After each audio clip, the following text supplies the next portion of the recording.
Fan says massive treasury stockpile among tools for U.S. trade talks. And basically, they are saying that whereas a month earlier, commentary from Japan was that we would not discuss selling treasuries as part that wasn't an option. And that changed.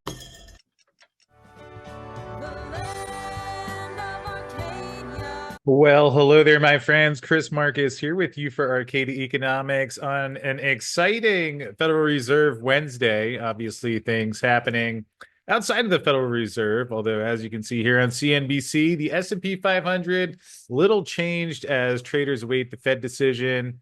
And we will get to that as well as some fascinating things happening in the gold market that include, you'll see the reason I have pulled up here is that there on CNBC, we're getting the gold ETF, the Van Eck, buy an ounce, OUNZ. So maybe that's a sign of the time that things are changing.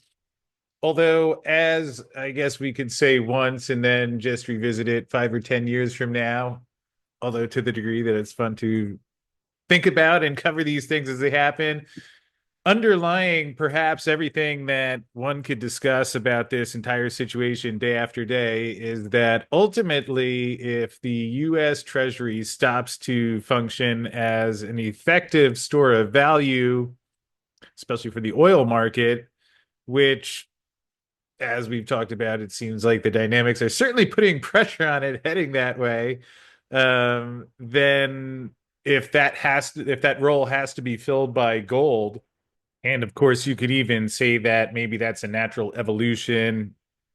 Or actually, you don't have to say it. It seems like Alan Greenspan felt that rather clearly as he wrote about back in the 60s. And then also in 2014, after he was the Federal Reserve chairman, here he mentions gold is a currency. It is still, by all evidence, the premier currency where no fiat currency, including the US dollar, can match it. Now, in case you think, well, maybe he was getting older and just lost it towards the end, there is also this quote from Paul Volcker who mentions it's a sobering fact that the prominence of central banks in this century has coincided with a general tendency towards more inflation, not less. By and large, if the overriding objective is price stability, we did better with the 19th century gold standard and passive central banks with currency boards or even with free ranking. And the truly unique power of a central bank, after all, is the power to create money. And ultimately, the power to create is the power to destroy. So, isn't just gold or silver bugs saying this. And I would think it's fair to say that based on this pricing, we're seeing this play out in the world. Here we have the prices down, rapidly changing today, down about $28, still just a touch under $3,400 an ounce. And then here is silver. Silver taking it a little bit hard today, down about 60 cents, whereas stock market's pretty much flat and not necessarily a whole lot happening in the stock markets or the dollar index or the bond yields, which are in 3 basis points on the day.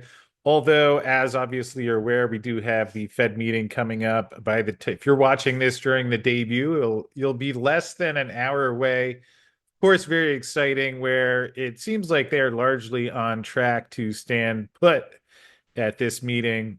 You can see the May 7th, 97.7% chance of a pause. Wouldn't that be wild if we got a cut?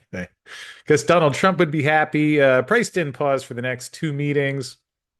Although keep in mind that in the most recent dot plot here, again, we have Fed funds rate coming down to an average of 3.9% in 2025, which, given that we're at the 425 to 450 range right now, to get down to 3%, 3.9%, that means you would have to be significantly below 3.9% because we're in May. We've completed 4 months of the year. And if they're going to pause or leave rates paused or unchanged at the next 2 meetings, that would mean that you would have had that first half of the year at, call it 4.35, 4.4%. So that would mean you'd have to overshoot it to get that by the end of the year, and would not rule out that happening. And as you can see, that's pretty much what is priced in.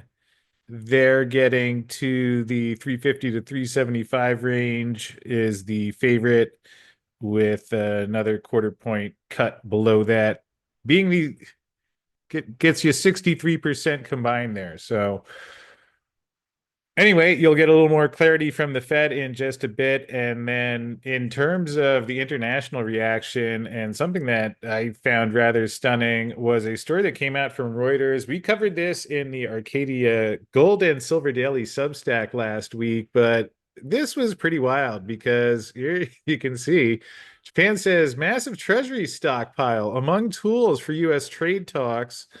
And basically, they are saying that whereas a month earlier, commentary from Japan was that we would not discuss selling treasuries as part that wasn't an option. And that changed over the past month. So fortunately, and as you, I might add, you get if you're a subscriber to the Arcadia Economics Gold and Silver Daily, that I pull out the highlights. So especially if you're reading a lot of stuff in a rush, we try and make this easy and concise. So anyway, promotion done. Here we go. Japan could use its $1 trillion plus of U.S. Treasuries as a card in trade talks with Washington. Its finance minister said on Friday, raising explicitly for the first time its leverage as a massive creditor to the United States. So obviously we know what's happening with China. We'll touch on a note from Iran in a couple moments, but here now, Japan, one of the allies, explicitly mentioning leverage it holds as one of the massive creditors to the United States. The other equally massive creditor to the United States also voicing its displeasure.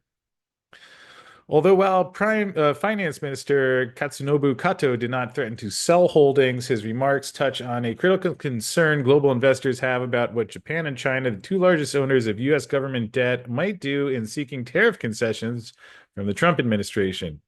Kato said in an interview that the primary purpose of Japan's U.S. Treasury holdings, the largest in the world, is to ensure it has sufficient liquidity to conduct yen intervention when necessary. By the way, I mean, at least we finally get confirmation of that. It's often been speculated that's what they do, and at least according to Reuters' coverage of that, he said as much there. Then mentions, but we obviously need to put all cards on the table in negotiations. It could be among such cards, he said when asked whether Japan in trade talks with the U.S. could reassure Washington that it will not sell its treasury holdings in the market. Kato's remarks contrasted with those he made last month when he ruled out Japan's using treasury holdings in trade negotiations. So here again is the title if you want to take a look and read through that yourself. But finance minister of Japan saying now, all right, we have our trade deal.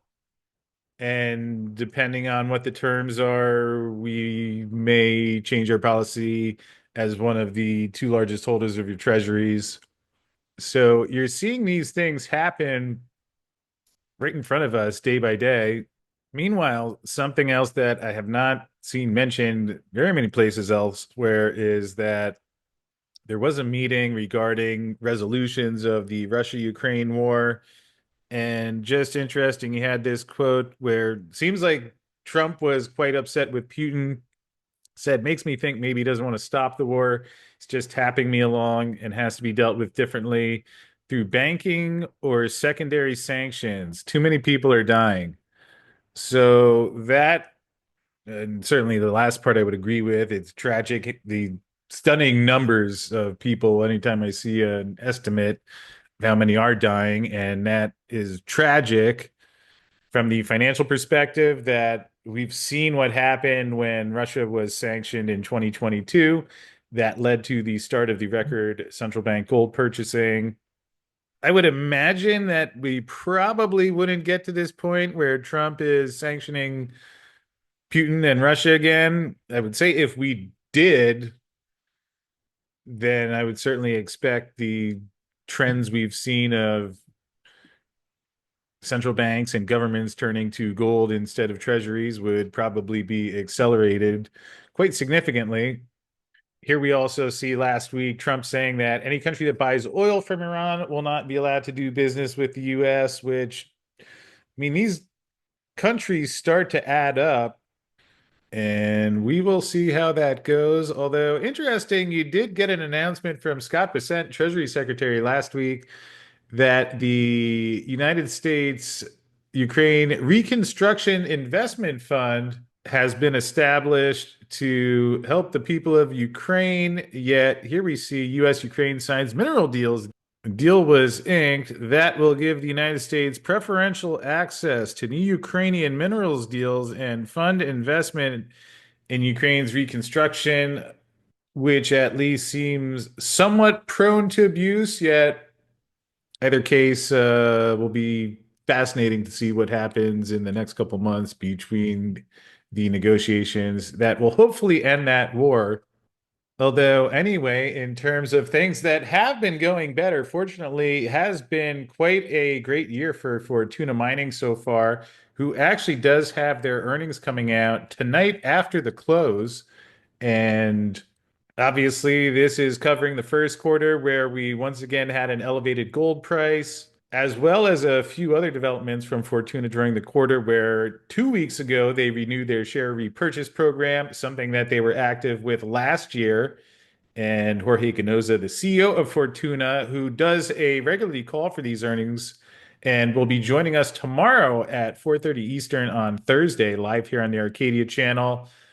He's talked before about how he wanted to strengthen the balance sheet, and that's one of the ways they've done that. They also did announce the sale of the Yaramoko mine, which had been nearing the end of its life of mine. So that was announced in April. And also, they did finally complete the sale of the San Jose mine, which had also reached the end of life of that mine. So there will be plenty to go over and talk about. We'll be looking forward to catching up with Jorge, and our dear friend Dave Transler will be joining us as well. And perhaps one last note here is that Jorge was actually up there ringing the bell at the New York Stock Exchange this morning. Unfortunately, we found a clip here, so going to play a minute of that before we wrap up. We've seen gold prices absolutely on a tear, and many people who have joined our show, market watchers, investors, they anticipate the price to continue to rise. How is your company benefiting from that? You know, we are set up to harvest at a time like this. In a way, we have been counter-cyclical before the general market started paying attention to gold. Yeah. We have been investing in the business. Yeah. You know, over the last 4 years, we've been investing in the business heavily, and we come at a time where we can harvest. No, last quarter we generated record free cash flow. This quarter we are on track. We're going to be reporting results tomorrow. So, you know, we expect also a record quarter. So, you know, we set up the company over the last few years for a time like this. Well, congratulations to Jorge and Fortuna. And thank you, as always, at home for watching. Do hope you're having a great day out there. Thanks for tuning in, and we will see you again tomorrow.